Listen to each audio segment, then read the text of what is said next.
back to the Bills bunker. I'm Jake Varcoe, and today I want to fill you in on a little secret. You might have heard this around before, but just in case you need a reminder, the Buffalo Bills are the Super Bowl favorites.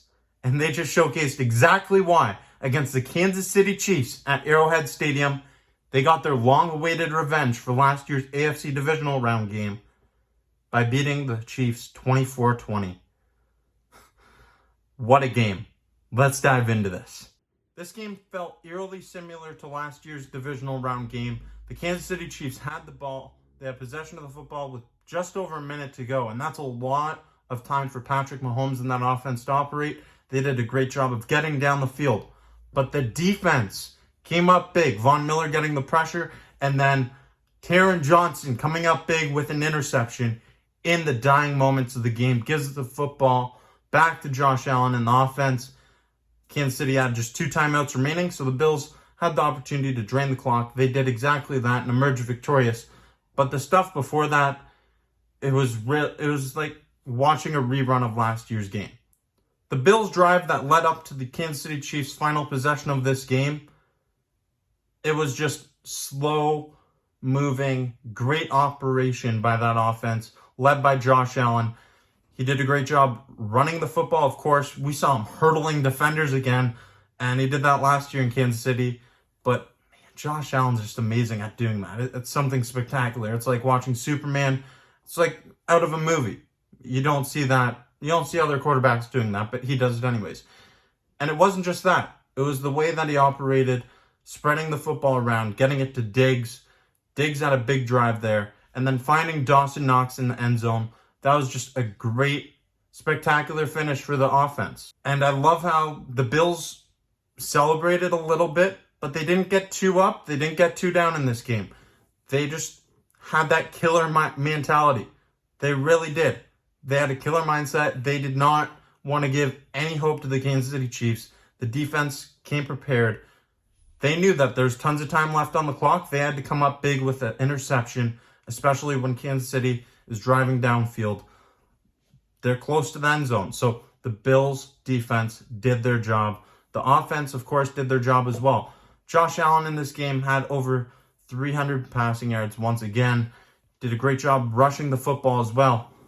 This team had a full team performance, and that's exactly what you need. Everybody contributed. There's contributions from up and down the entire lineup.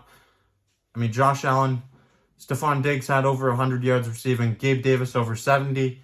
Dawson Knox with a touchdown. And then Devin Singletary had a great game in the backfield as well. And it wasn't just Taron Johnson coming up big with that interception late in the game, but it was Kaiir Elam earlier in the game as well. The rookie had a big time pick in the end zone, stopping the Chiefs from scoring points. And that was a real difference maker in this game. The last time Patrick Mahomes threw 2 interceptions in a game was actually against the Cincinnati Bengals in last year's AFC Championship game. It's not too often that Mahomes throws 2 interceptions. Great defenses cause that, and you know that the Bills have a great defense. They're not even fully healthy, and they just held the Chiefs to 20 points, forced Mahomes to throw 2 interceptions. This defense is fantastic. It's going to be dominant all season long. This game wasn't just about sending a message to the Kansas City Chiefs or to the rest of the NFL, reminding them how the Buffalo Bills are Super Bowl favorites, because everybody already knows that. No, this game was about so much more. The AFC playoff picture and seeding.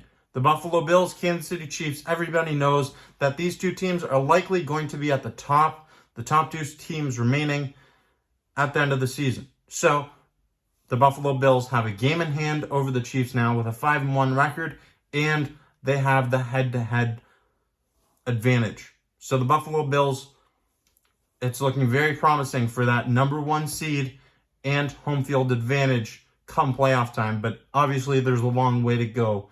A lot can happen throughout the rest of the season. Next week, the Buffalo Bills will be on a bye week before returning home to Highmark Stadium to play against the Green Bay Packers, who just lost to the New York Jets today, by the way. That's interesting. They'll play against the Green Bay Packers on Sunday Night Football, and I will be in attendance for that one.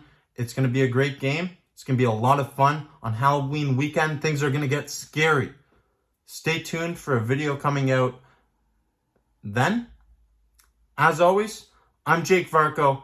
Thank you for watching this video. This is the Bills Bunker, and stay tuned for more great content coming your way. If you haven't already, please make sure you like, comment, and subscribe.